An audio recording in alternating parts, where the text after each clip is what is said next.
লিল আলামিনকে এমন ভাবে দুনিয়াতে পাঠাইছেন, ওয়া মা আরসালনাকা ইল্লা রাহমাতাল লিল আলামিন। ও পয়গম্বর, আপনি মানুষের শুধু রহমত নন, আমি মানুষের শুধু রহমত নন, 18,000 মাখলুক থেকে শুরু করে নিয়ে আসমান জমিন পর্যন্ত যত নাজ নিয়ামত দেখতেছেন সবগুলোর রহমত হিসাবে তোমাকে সৃষ্টি করেছি। রাসূলুল্লাহ সাল্লাল্লাহু আলাইহি ওয়াসাল্লাম ছোট্ট একটা ঘটনা বলে আমি এখানে শেষ করে দেব। এখানে আমি আসার উদ্দেশ্য হলো আপনাদের সামনে অনেক দিন থেকে দেখা হয় না, আসারও সুযোগ হয় না, একটু পরিচয় হওয়ার জন্য আসা।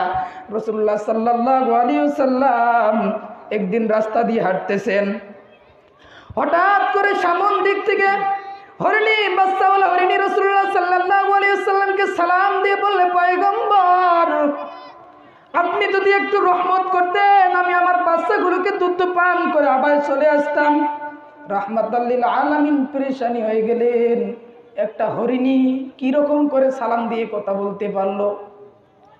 রাহমাতাল লিল আলামিন যখন চিন্তায় পরেশানিত হয়ে গেলেন, আমার আসমানের মালিক তো আমার রাহমাতাল লিল আলামিনকে পরেশানিতে রাখবেন না রে গোলাম। তৎক্ষণাৎ জিবরাইল আলাইহিস সালামকে রাহমাতাল লিল আলামিনের কাছে পাঠায় দিয়ে বলেন, রাহমাতাল লিল আলামিন, আপনার কোনো চিন্তা নাই, পরেশানি তো নাই, রাহমাতাল লিল আলামিন রব্বি কারীম আপনার কাছে আমাকে পাঠাইছেন, আপনি যান ইহুদির ঘরে যান যে হরিণীকে বেঁধে রেখেছে। রাহমাতাল লিল আলামিন চিন্তা করতেছে, আমি হলাম পয়গম্বর, হরিণ বেঁধে রেখেছে ইহুদি, আমি কিভাবে যাব? আল্লাহর ফয়সালা চলে আসছেন, অবশ্যই যেতে হবে।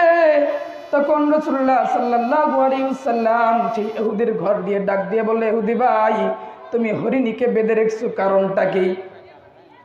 রাহমাতাল লিল আলামিনকে জিজ্ঞাসা করলো, তুমি কে?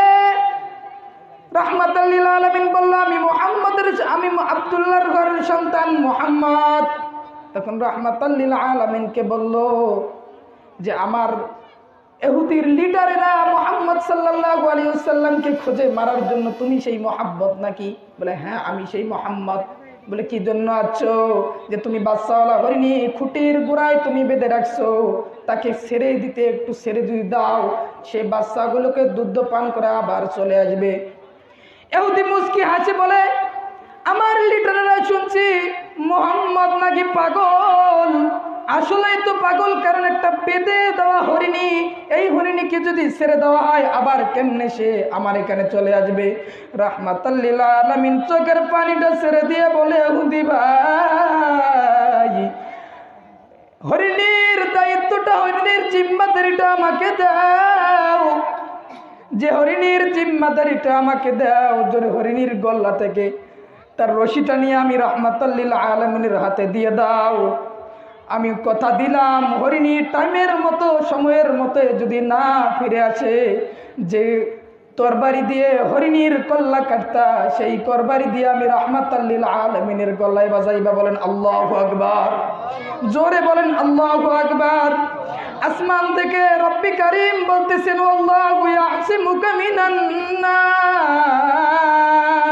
ও পয়গম্বর, আপনার কোনো টেনশন নাই, কোনো পরেশানি নাই, আমি কোরআন হেফাজত করার দায়িত্ব যেমন নিয়েছি পয়গম্বর, আপনার জীবন রক্ষা করার দায়িত্ব তেমন আমি রব্বি কারীম নিয়েছি। এই কথা যখন আবার জিবরাইল আলাইহিস সালাম তার সামনে পেশ করলো, জিবরাইল আলাইহিস সালাম যখন পেশ করলো, আমার নবীর কোনো টেনশন নাই, হরিণীকে ছেড়ে দেওয়া হলো। হরিণী বনের মধ্যে যায় বলে, বাচ্চারা কই, টাইমের মধ্যে যদি আমি রাহমাতাল লিল আলামিনের কাছে ফিরে না যাই, আমার রাহমাতাল লিল আলামিনের কল্লায় ছুরি বাজাবে ইহুদি, আমি হরিণীটা চাই না। এই কথা শোনার পর হরিণীরা যখন তার বাচ্চার সামনে চলে আসলো, মা তুমি 3 দিন পর্যন্ত আসো নাই, কোথায় ছিলে? হরিণী ডাক দিয়ে বলে, আমাকে ইহুদি বেঁধে রেখেছিল, কারণটা কি বুঝি না। বাচ্চাগুলো বলে, মা তোমাকে ছেড়ে দিল কে? হরিণী ডাক দিয়ে বলে, রাহমাতাল লিল আলামিন ওই রাস্তায় গিয়েছিল, একটু মহাব্বতের সালাম দিয়ে বলছি, আমাকে মহাব্বতের দিয়ে করছে। যখন এই বাচ্চাগুলো হরিণীর কথা শুনলো, তখন বাচ্চাগুলো বললো, মা প্রয়োজনে আরো 3 দিন প্রয়োজনে না খেয়ে থাকবো, রাহমাতাল লিল আলামিনের চেহারাটা না দেখা পর্যন্ত। কথা যখন হরিণীকে বলল, বলে চলো রাহমাতাল লিল আলামিনের কাছে যাই। হরিণী বাচ্চাগুলোকে নিয়ে রাহমাতাল লিল আলামিনের সামনে যখন আসলো, মাথাটা ঠেকায় মহব্বতের সালাম দিয়ে বলে, পয়গম্বর, আমার বাচ্চাগুলো 3 দিন পর্যন্ত না খেয়ে আরো 3 দিন প্রয়োজনে না খেয়ে থাকবে, কিন্তু আপনার নূরের চেহারা না দেখা পর্যন্ত। এইরকম করে যখন ইহুদি শুনলো এই কথা, যখন ইহুদি পয়গম্বরকে বলল, পয়গম্বর আপনাকে কি এসে বলল? ইহুদি বলল, সর্বপ্রথম হরিণী আমাকে বলছে আমার বাচ্চাগুলো 3 দিন পর্যন্ত না খেয়ে আছে, আমার আরো 3 দিন পর্যন্ত না খেয়ে থাকবে, কিন্তু আমি রাহমাতাল লিল আলামিনকে না দেখে। এই কথা যখন ইহুদি শুনলো, ওই ইহুদি তরবারি ফেলে নবীজির পা মোবারক ধরে কান্না করে, ও পয়গম্বর, বনের হরিণী যদি রাহমাতাল লিল আলামিনকে চিনতে পারে, একটা হিংস্র প্রাণী যদি রাহমাতাল লিল আলামিনকে চিনতে পারে, আমি মানুষ হয়ে যদি না চিনতে পারি, আমার মতো বেকুব আর দুনিয়ায় নাই। কথা বলেন ঠিক কিনা? আমার রাহমাতাল লিল আলামিনের আদর্শ এবং ব্যবহার দেখে বিধর্মীরা মুসলমান হয়েছে। ওরে বান্দা, এই রাহমাতাল লিল আলামিনকে দেখার ইচ্ছা আছে কার কার? আল্লাহু আকবার বলে হাতটা বাড়ায় দেন। রাহমাতাল লিল আলামিনকে এখনো জমিন থেকে দেখতে পারবেন। একটা আমি আমল শিখে দিয়ে যাই।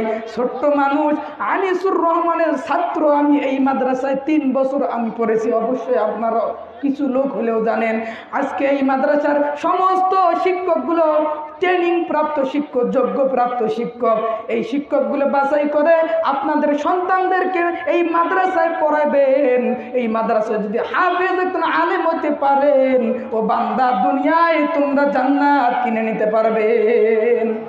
রাহমাতাল লিল আলামিনকে দেখার একটা আমল আমি শিখাই দেই।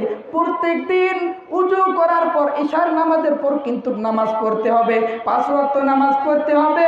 প্রত্যেক দিন উজু করার পর বিছানায় যখন শুইবেন, সাল্লাল্লাহু আলাইহি ওয়াসাল্লাম, সাল্লাল্লাহু আলাইহি ওয়াসাল্লাম, সাল্লাল্লাহু আলাইহি ওয়াসাল্লাম, এই ছোট্ট দরুদটা যদি 300 বার বান্দা পড়তে পারেন, 5 জুমা অর্থাৎ 41 দিনের ভিতরে পয়গম্বর আপনার দরজায় হাজির হয়ে যাবে। আল্লাহ তাআলা রব্বুল আলামিন এই ছোট্ট একটা আমল করার তৌফিক আমাদেরকে সবাইকে দেখো। আখির দাওয়ানা আলহামদুলিল্লাহ।